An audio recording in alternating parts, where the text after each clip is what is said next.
शिरपूर तालुक्यात बिबट्या व तरस यांचा वाढता वावर शेतकऱ्यांसाठी चिंतेचा विषय ठरला असून भीतीचे वातावरण निर्माण होत आहे। रात्री शेतीसाठी पाणी भरण्यास जाणे धोकादायक होत असल्याचेही पिकांना मोठे नुकसान होत आहे। या पार्श्वभूमीवर शेतीसाठी दिवस वीज पुरवठा ठेवण्यात यावा या मागणीसाठी शेतकऱ्यांनी शिरपूर वीज वितरण कंपनीच्या कार्यालयासमोर आंदोलन केले। गेल्या काही महिन्यात वन्य प्राण्यांच्या हल्ल्यात गुरेढोरे व बकऱ्यांचा बळी गेला असून मानवी जीविताला धोका निर्माण होण्याची शक्यता शेतकऱ्यांनी व्यक्त केली। वेळेवर सिंचन झाल्यामुळे उत्पादन घटत असल्याचेही सांगत शेतकऱ्यांनी अधिकाऱ्यांना निवेदन दिले। मागणी मान्य न झाल्यास 12 जानेवारी 2026 पासून आंदोलन छेडण्याचा इशारा यावेळी शेतकऱ्यांनी दिला।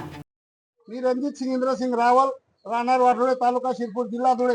मी शेतकरी संघटनेचा तालुका अध्यक्ष असून आमच्या शेतकऱ्याच्या समस्या घेऊन आम्ही वीज वितरण कंपनीमध्ये आम्हाला दिवसा लाईन मिळण्यासाठी आम्ही त्यांना निवेदन देण्यासाठी आलो आहे। कारण आमच्या एरियामध्ये बिबटे, लांडगे, कोल्हे यांचा खूप प्रादुर्भाव वाढला आहे आणि बरेच गुरेढोरे यांचं नुकसान झालेलं आहे।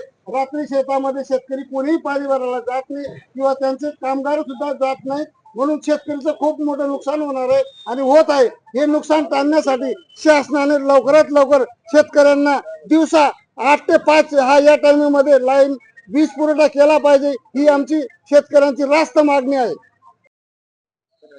मी सत्तरसिंग दुर्कुसिंग गिरासे, राहणार वाठोडे।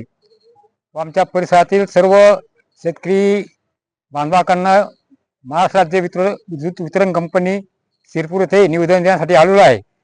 आम्हाला ही वितरण कंपनी रात्रीची वेळ देते, पण रात्रीच्या वेळेमध्ये हिंस्र प्राण्याचा प्रादुर्भाव आमच्या गावात व परिसरात वाढलेला आहे।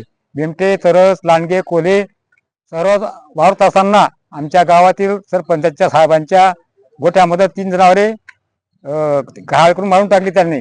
तर त्यासाठी आम्ही हे निवेदन साहेबांना देण्यासाठी आलो आहेत।